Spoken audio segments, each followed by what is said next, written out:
All right, let's dive in. This time we're looking at Kenyan Youth. And wow, you guys sent in a ton of stuff this time. We've got reports, articles. We even have a video from Democracy Now! It's amazing, really. Yeah, we've got hard data, inspiring stories, even a look at what's going on, on the ground. It's going to be fascinating to see what we can uncover. Definitely. So our mission is to really dig deep and go beyond the headlines and understand what life is like for young people in Kenya. Exactly. What are their hopes? What are their challenges? What can we learn from their experiences? Yeah, and how can we make this deep dive both insightful and actionable? Let's start with the brief 56 Youth Bulge in Kenya source.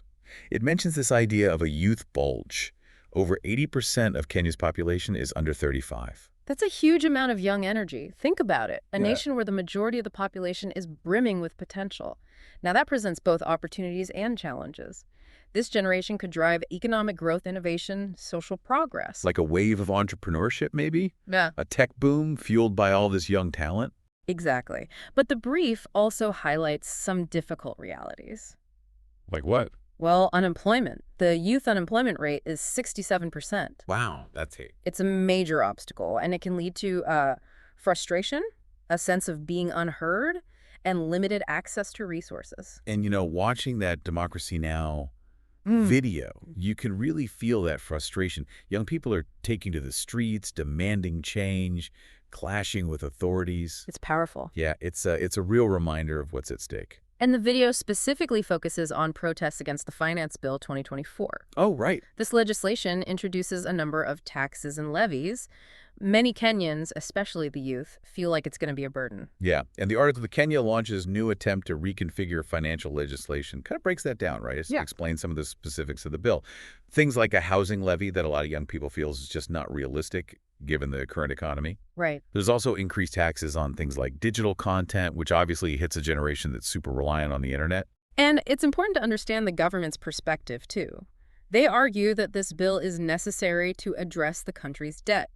Debt. Yeah, debt itself isn't necessarily a bad thing, but it's all about how it's managed. The protesters seem to be concerned about the lack of transparency in how the government's handling all of this. You can definitely sense that distrust in the video. Mm. And unfortunately, the protests haven't been peaceful. There's been reports of police brutality and even abductions. It's scary to think about the risks these young people are taking. It is a worrying trend. It's deeply concerning. It really makes you think about how much civic space is shrinking in so many parts of the world. When young people are met with violence for just, expressing concern about their future, it undermines democracy as a whole. It's definitely worrying. It makes you think, what can we do? How can we support these young people who are putting themselves at risk just to advocate for change? That's the question, isn't it? And part of it is raising awareness. We have to make sure their voices are heard. We need to hold people in power accountable. So what can our listeners do right now to help? What are some concrete actions? Well, first, stay informed. Follow reliable news sources, human rights organizations, activists on the ground. Share their stories. Use social media to raise awareness. Even something as simple as a retweet can make a difference.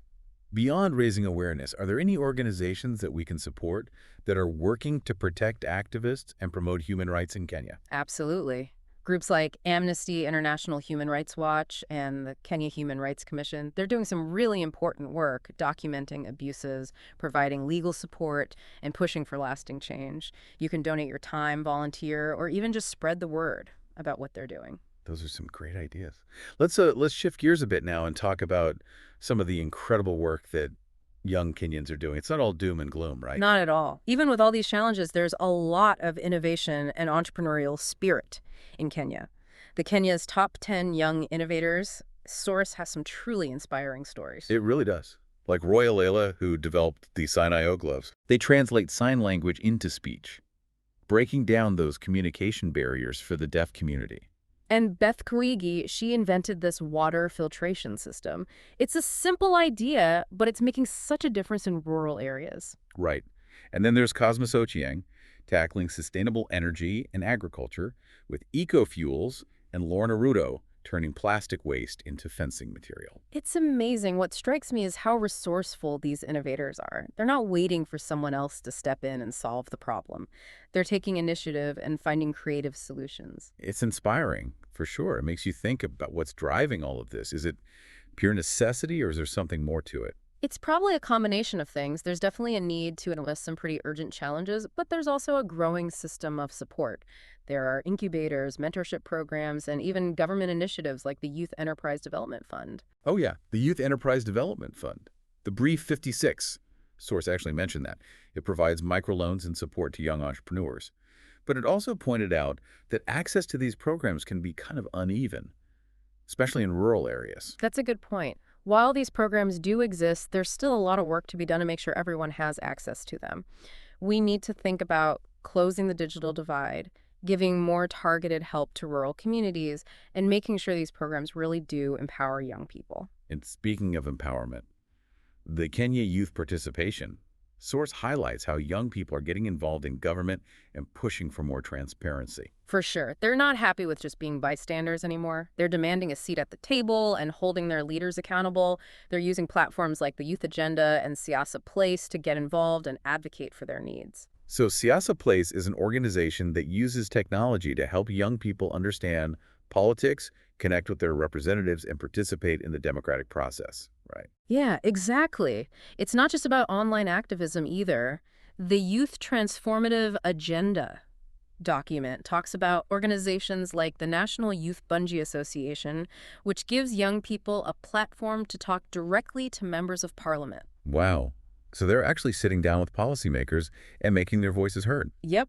They're realizing that they have the power to shape their country's future. They're pushing for transparency, accountability, a more inclusive political system. It's powerful stuff. It's amazing to see them taking charge like that, not waiting for things to happen, but making things happen. That's what it's all about. The Youth Transformative Agenda document makes it really clear that true empowerment isn't about, handouts or empty gestures. Right. It's about giving young people the resources and the freedom to shape their own lives. So how do we actually do that? What are the steps we need to take to make that happen? Well, for one, we need to invest in education and skills development that makes sense for, today's job market. We're not just talking about college degrees here. It's about giving young people skills that will help them succeed in a world that's constantly changing. Things like critical thinking, problem solving, digital literacy. The Brief 56 source mentioned vocational training. I feel like that could be really helpful in bridging the skills gap and creating jobs. Totally. We need to move past this idea that everyone needs a university degree to be successful. Vocational training, apprenticeships, mentorship, those can all give young people the practical skills they need to find work and contribute to the economy. And I bet those programs need to be designed with the local context in mind. We can't just copy and paste what works in other countries. Exactly. And that's where the Kenya Youth Participation image is so important. It highlights how crucial it is to involve young people in shaping these programs. We can't just dictate from the top down. It has to be a collaboration. So, get young people involved in designing and running these initiatives right. Exactly. We need to listen to their experiences, their ideas. They're the ones who will actually be using these programs, so their voices need to be heard. Which brings us back to those protests, the finance bill, and the whole issue of how the government operates. There seems to be a real disconnect there. Yeah, it seems like there needs to be more transparency, accountability, responsiveness from the government. Young people want a system that's fair and meets their needs, and that means changing how decisions are made and how resources are used. It's not just about having a seat at the table. It's about actually having a voice that people listen to and act on. Absolutely. And it's not just on the government. Businesses, civil society organizations, everyone needs to be involved in creating an environment that supports young people. Mentorship, access to funding opportunities for entrepreneurs, it all matters. We've talked about a lot today. The challenges, the successes, what Kenyan youth are hoping for their amazing potential. It's a reminder that even when things are tough, there's so much resilience, innovation, and hope. And it's a call to action for all of us. What are we going to do with what we've learned? How can we help create a world where every young person can thrive? Thinking back to that Democracy Now! Video, I'm really struck by the image of those young protesters, risking so much just to fight for a better future. It's powerful. And let's not forget the amazing stories of those young entrepreneurs we talked about. They're taking on some of the toughest challenges facing their communities, and they're doing it with creativity, passion, and a real desire to make things better. They should inspire all of us to take action, to challenge things, and to demand better for young people everywhere. This deep dive has been a journey, and it's just the start. Keep exploring, keep asking questions, and find your own way to make a difference. Thanks for joining us on this deep dive. Keep learning, keep questioning, and keep diving deep.